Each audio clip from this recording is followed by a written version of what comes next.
The sea did not welcome us.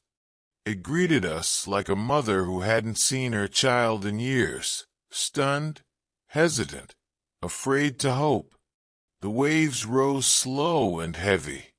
Salt crusted the rails, and the air smelled not like freedom, but metal, rusted wood, and sickness. My name is Rachel. I was born in Krakow, but that place, that life, it no longer existed. Not after the trains.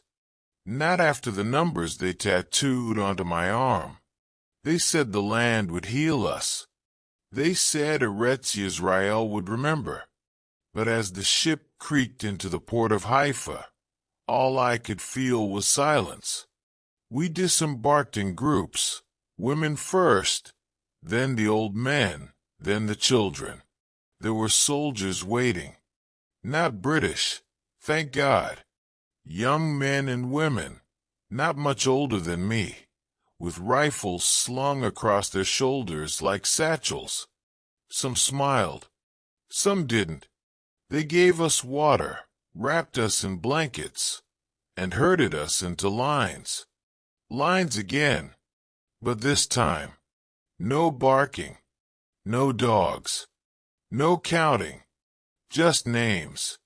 We said them out loud, some of us for the first time in years, and they were written down, preserved, like memory, like proof we had ever lived at all. I was 17, alone, but alive. We were taken to a camp in the south, not a prison, not a ghetto, a kibbutz, they called it. The soil was red and warm, the sun unforgiving. The air smelled of citrus and smoke. Everything hurt, but it was real. I remember the first night I slept under the open sky.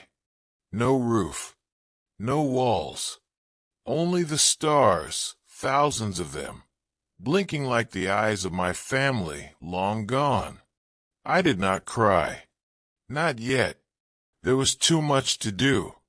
The next morning, I was given a shovel. No ceremony, no welcome, just a tool and a patch of land. I dug for hours. My fingers blistered. My back screamed. But I did not stop. This land was not soft. It had forgotten us. Or maybe it never knew us to begin with. We had to remind it who we were. The days blurred. Digging, planting, lifting rocks that had not moved in centuries. They said this land was ancient, holy. But to us, it was just hard. Every so often, a truck would arrive, kicking dust over our clothes and skin. From it would step more like us. From Romania, Poland, Morocco, Yemen. Some could not speak. Some would not. Some only stared at the hills as if they were ghosts. One afternoon, a man came with papers. He gathered us under a fig tree, its shade barely enough to touch half the circle. He said, "Tomorrow, this land will have a name again." No one responded. We were too tired, too afraid to believe it. He continued, "Tomorrow, May 14th, 1948, David Ben-Gurion will declare the establishment of the State of Israel." I didn't know what it meant. Not really. But someone near me began to weep. And then another. The man smiled. He placed a hand on my shoulder. "You'll see it," he said. "You'll see it rise." That night, no one slept. Not from fear, not from noise, but from something else. We stood under the stars. Some hummed melodies I didn't recognize. Some murmured prayers I had long forgotten. Someone handed me a candle. A small one. Handmade. Its wax soft in the heat. I lit it without thinking. And in that glow, I saw the reflection of my father's eyes. The same warmth. The same pain. He had died in Sobibor. But here, his name had not. I whispered it into the flame. Abraham. The candle did not flicker. The morning arrived too quickly. We were marched to the edge of the nearest village. A cluster of low buildings and watchtowers, surrounded by eucalyptus trees. A loudspeaker crackled overhead. At first, only static. Then music. A violin. A drum. Voices rising like wind through old stone. And then a voice, clear, rough, deliberate. We hereby declare the establishment of a Jewish state in Eretz Israel, to be known as the State of Israel. We stood frozen. For a moment, the world held its breath. Then cheers. But not from us. We were silent, not because we did not care, but because we did not yet know how to be loud again. One of the women next to me, Miriam from Vienna, she whispered, "We are not guests anymore." And I finally cried, not for the past, but because something inside me had loosened, a knot tied too tightly for too long. And in that breath, I remembered how to feel. The declaration changed everything. And nothing. There were still rocks to move, water to carry, mouths to feed. But now, every movement felt different. We were not just survivors. We were builders. The old men began carving signs in Hebrew. The children practiced the anthem, stumbling over the words, but singing with eyes full of fire. Even the wind shifted. It no longer blew as if passing through. It lingered, but the joy was brief. 2 days after the declaration, the radio screamed again. Not with music, not with names, but with warnings. Egypt, Transjordan, Iraq, Lebanon, Syria. They were coming. The voice on the loudspeaker did not tremble. But I did. We are at war. The men left first. Some had no uniforms, only armbands and borrowed rifles. They kissed the women, touched the children's heads, and walked into the hills. I watched them go. Among them was Eli, the boy who carried water each morning. He had once been a tailor in Lodz. Now he was a soldier. I asked him if he was afraid. He smiled. "I was afraid in the camps," he said. "This is just life." I never saw him again. We stayed. The kibbutz became a fortress. Barrels filled with sand were stacked at windows. Children were taught to run, not freeze. Chickens were slaughtered earlier than planned, just in case. Every sound became suspicious. Every footstep a potential ending. And yet, we still planted, still tilled the earth, still boiled lentils and laughed quietly at night. We painted the shelter walls with symbols, not prayers, not slogans, just stars, and trees, and rivers we had never seen, but believed still waited for us in Galilee. Then one day, the shelling began, distant at first, then closer. You learn the sound of artillery quickly, not the boom, the silence just before. That hush, it's like the pause before a child cries, or a heart gives out. We crouched in the cellar. I held Miriam's hand. She hummed something, tuneless, but steady. Above us, the world cracked. Stones split. Dust fell. Someone screamed. Someone prayed. Someone sang. When it stopped, we did not move. For hours. Until the birds returned. Not many. Just 1 or 2. But that's how you know the silence is real again. We emerged to find the roof half gone. The fig tree, shattered. But the flag, the one stitched by hand, its threads barely holding, it still hung. Torn. Smoke-stained. But there. I looked up at it and felt nothing. Not pride. Not victory. Just the strange weight of survival. It does not lift. It simply shifts from your shoulders into your bones. After the shelling, we rebuilt. Not because we believed it would be the last time, but because rebuilding was the only thing we knew. Every wall patched was a declaration. Every repaired door, a prayer in wood and nail. The land had not welcomed us with open arms. It had greeted us like a stranger, cautious, brittle, ancient. But now, it was beginning to recognize our names. We spoke them louder. Abraham, Miriam, Eliyahu, Chana.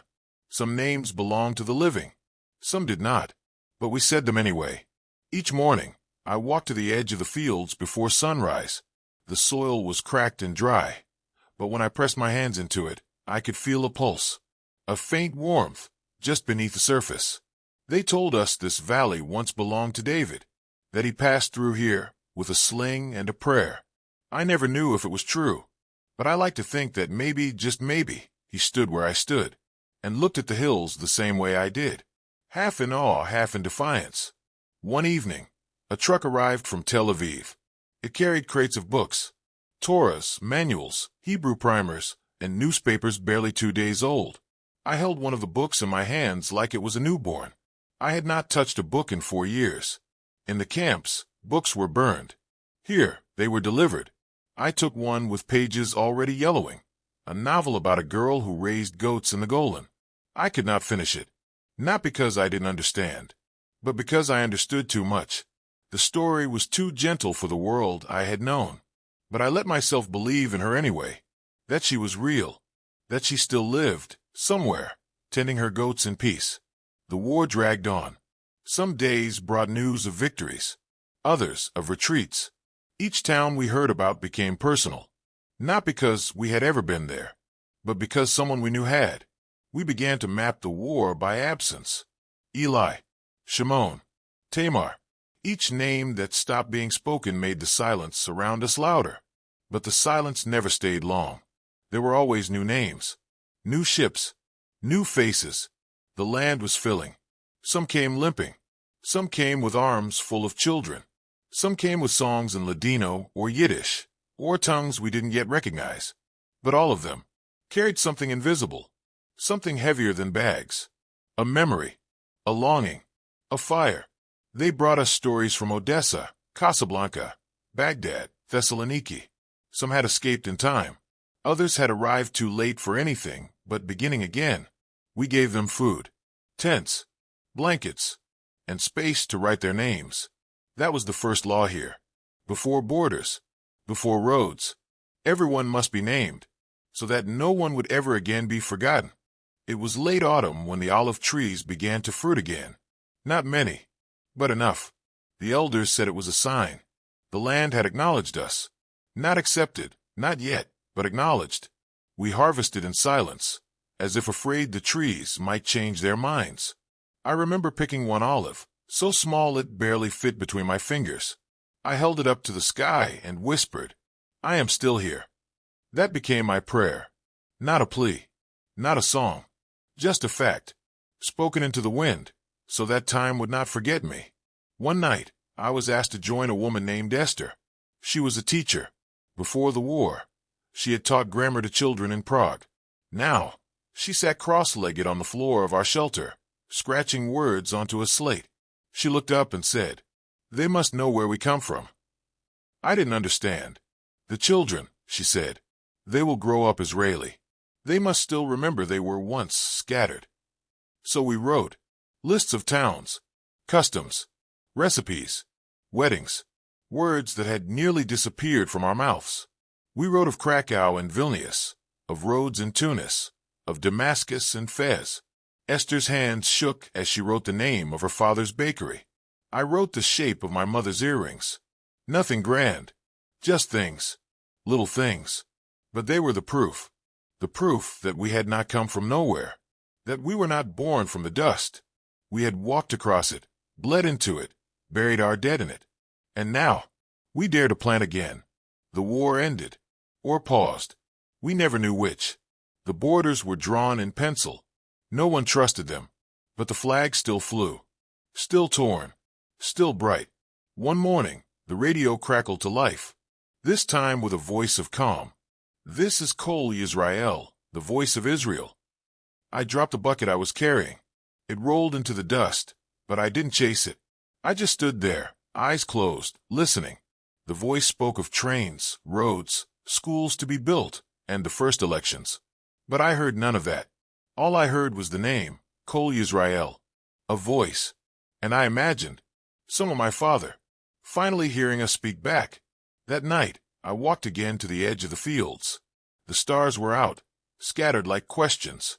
But for the first time in years, I didn't need answers.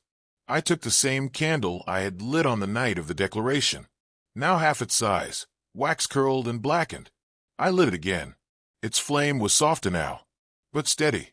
Like me, I sat on the soil, red, dry, ours, and I whispered the same thing I had whispered on the boat, on the field, in the shelter. I am still here. And this time, the land whispered back.